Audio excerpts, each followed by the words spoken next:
நபிகள் நாயகத்தை அவமதிக்கும் வகையில் வெளியான திரைப்படத்தை கண்டிக்கும் வகையில் தமிழ்நாடு தவ்ஹீத் ஜமாத் அமைப்பினர் சென்னையில் உள்ள அமெரிக்க தூதரகம் முன்பு ஆர்ப்பாட்டத்தில் ஈடுபட்டனர்.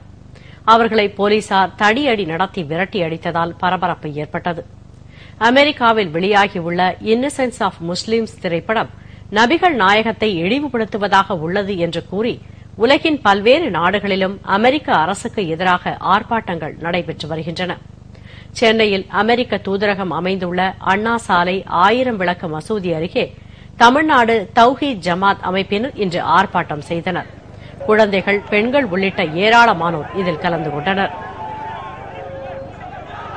உடனடியாக அந்த படம் நீக்கப்படவில்லை, யூடியூபில் நீக்கப்படவில்லை என்று சொன்னால் அது இருக்கிற காலம் வரைக்கும் தினசரி இந்த நாடும் உலகமும் பற்றி எரியும்.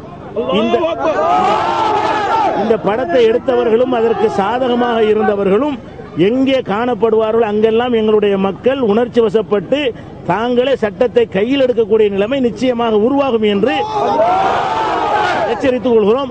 எங்க உயிரை விட, எங்க உறவை விட, எங்க செல்வத்தை விட, எங்களுக்கு உயிரை விட எல்லாத்தோட மேல எங்க முகமது நபி அவங்கள பத்தி ஏதாச்சும் தப்பா இருந்துச்சுன்னா அவங்க பிச்சை போட்டுருவோம் நாங்க.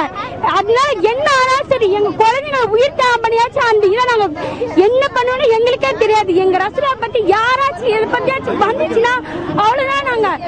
நாங்க பொம்பளை கூட இருக்க முடியாது, வீரத்தை காட்டி அவங்களை அடிச்சே போட்டுருவோம். பின்னர் தடையை மீறி அமெரிக்க தூதரகம் நோக்கி செல்ல முயன்ற ஆர்ப்பாட்டக்காரர்களை காவல்துறையினர் தடுத்து நிறுத்தினர். இந்த போராட்டத்தால் அண்ணா சாலை பகுதியில் போக்குவரத்து தடைப்பட்டது.